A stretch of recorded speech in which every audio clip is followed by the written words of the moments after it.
দ্বিরাষ্ট্র সমাধানে ফিলিস্তিনের পক্ষে সমর্থন জোরালো করতে বিশ্ব নেতারা যখন জাতিসংঘের সাধারণ পরিষদের অধিবেশনমুখী, ঠিক তখনই অবরুদ্ধ গাজা উপত্যকায় আগ্রাসনের মাত্রা কয়েক গুণ বাড়িয়েছে ইসরায়েল। হত্যা ও ধ্বংসযজ্ঞ ছাড়াও জোর করে বাস্তুচ্যুত করা হচ্ছে নিরীহ ফিলিস্তিনিদের।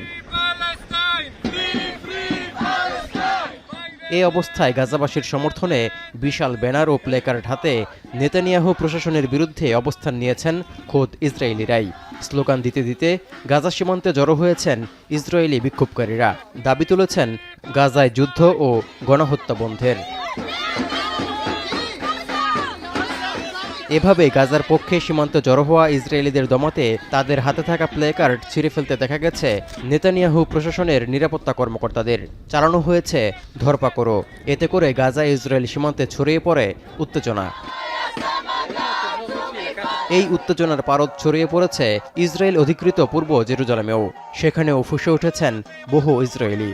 শরীরে লাল কাপড় মুড়িয়ে এবং প্লেকার্ড নিয়ে মাটিতে শুয়ে বিক্ষোভ করতে দেখা গেছে তাদের। এ সময় নেতানিয়াহু প্রশাসনকে ক্ষমতাচ্যুত করতে ঐক্যের ডাক দেন বিক্ষোভকারীরা।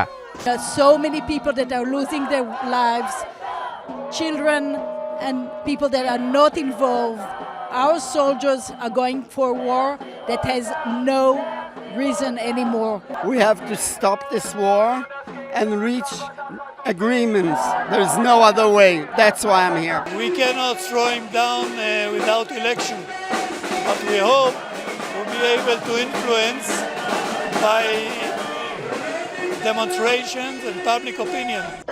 ইসরায়েল ডেমোক্রেসি ইনস্টিটিউট IDI নামে একটি স্বতন্ত্র থিঙ্ক ট্যাঙ্কের জরিপে দেখা গেছে সময়ের সঙ্গে সঙ্গে গাজার প্রতি সাধারণ ইসরায়েলিদের সহানুভূতির পাল্লা ভারী হচ্ছে।